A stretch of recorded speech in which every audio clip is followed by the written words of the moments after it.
నమస్కారం. నేను మీ doctor చిన్నమై లంజిరెడ్డిని. Graduates సమస్యల పరిష్కారానికి మీ గొంతుకనే వస్తున్నాను.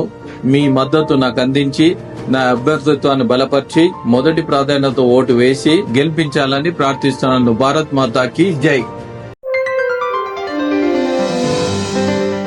Hi, welcome to YoYo TV.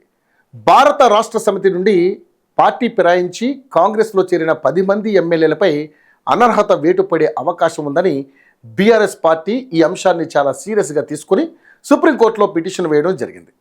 ఒకవేళ సుప్రీంకోర్టు పార్టీ ఫిరాయింపు నేతలపై వేటు వేస్తే గనక మళ్ళీ ఆ 10 నియోజకవర్గాలకు ఉప ఎన్నికలు జరిగే అవకాశం ఉంటుంది. ఇక ఉప ఎన్నికలు వస్తే ఏ పార్టీకి ఈ ఎన్నికలు అనుకూలంగా మారే అవకాశం ఉంది? బీఆర్ఎస్ పార్టీకి విజయావకాశాలు ఉన్నాయా? కాంగ్రెస్కే మళ్ళీ తిరిగి పట్టం కడతారా?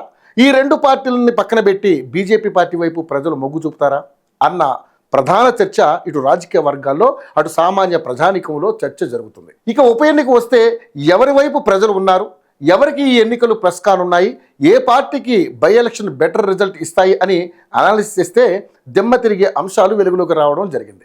ఈ అంశాలు ఏమిటో, ఏ నియోజకవర్గంలో ఎవరు విజయాన్ని సాధించే అవకాశం ఉందో ఒకసారి పరిశీలిద్దాం. ఈ 5 అసెంబ్లీ స్థానాల్లో గెలిచేదెవరు అని గ్రౌండ్ రిపోర్ట్ చూస్తే గద్వాల్ అసెంబ్లీ సెగ్మెంట్లో కాంగ్రెస్ పార్టీ విజయం సాధించే అవకాశం ఉంది.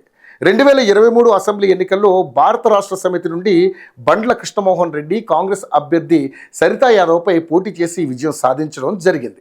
ఆ తర్వాత బండ్ల కృష్ణమోహన్ రెడ్డి కాంగ్రెస్లో చేరడం జరిగింది. సరితా యాదవ్ బండ్ల కాంగ్రెస్లో చేరికపై మొదట్లో కొంత అసంతృప్తిని వ్యక్తపరిచినప్పటికీ ప్రస్తుతం సరితా యాదవ్ సైలెంట్ అయ్యారని వార్తలు వినబడుతున్నాయి. సరితా యాదవ్ సీఎం రేవంత్ రెడ్డి కాంగ్రెస్ అధిష్టానం ఆదేశాల మేరకు కాంగ్రెస్ పార్టీ గెలుపుకు సరితా యాదవ్ సపోర్ట్ చేసే అవకాశాలు మెండుగా కనబడుతున్నాయి. ముఖ్యమంత్రి రేవంత్ రెడ్డి సొంత జిల్లా కాబట్టి ఈ ఎన్నికలను సవాలుగా తీసుకునే అవకాశం కూడా ఉంది. ఇక భద్రాచలం నియోజకవర్గం 2023లో జరిగిన అసెంబ్లీ ఎన్నికల్లో భారత రాష్ట్ర సమితి నుండి తెల్లం వెంకట్రావు కాంగ్రెస్ అభ్యర్థి పోదం వీరయ్యపై విజయం సాధించారు.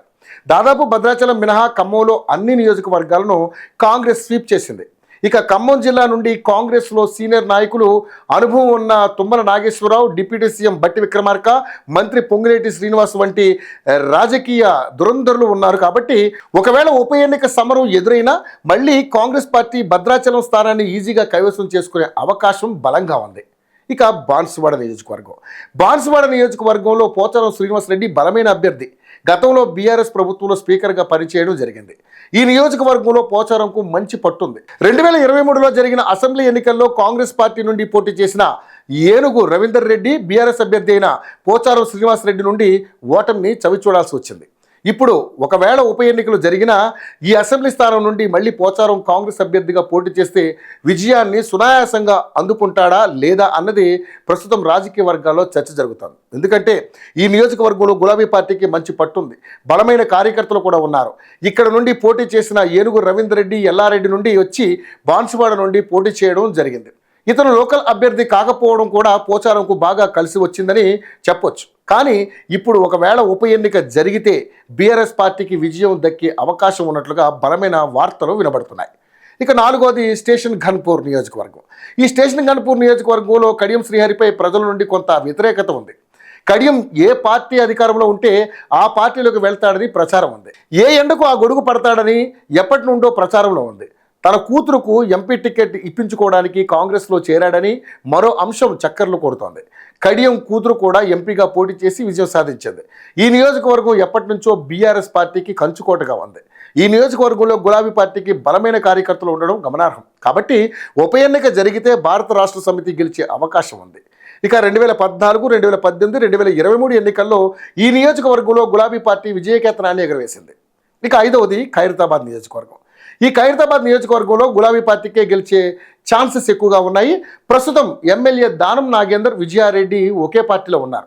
వీరిద్దరి మధ్య పచ్చగడ్డి వేస్తే బగ్గుమనే పరిస్థితులు ఉన్నాయి. కాబట్టి రాజకీయ సమీకరణాల ప్రకారం ఒకవేళ మళ్ళీ ఖైరతాబాద్ నుండి కాంగ్రెస్ అభ్యర్థిగా దానం నిలబెడితే గనక విజయారెడ్డి అస్సలు సహకరించే అవకాశం లేదని వార్తలు వినబడుతున్నాయి.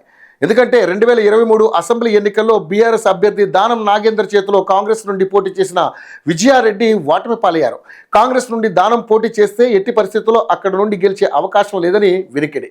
ఇక్కడ పోటీ బీఆర్ఎస్ కాంగ్రెస్ మధ్యలో ఉంటుంది. ఇక్కడ బీజేపీ ఓటు బ్యాంకు కూడా ఉండడంతో ఓట్లు చీలి గులాబీ పార్టీకి అనుకూలంగా మారి బీఆర్ఎస్ విజయాన్ని చేజిక్కించుకునే అవకాశం ఉన్నట్లుగా రాజకీయ విశ్లేషకులు చెబుతున్నారు.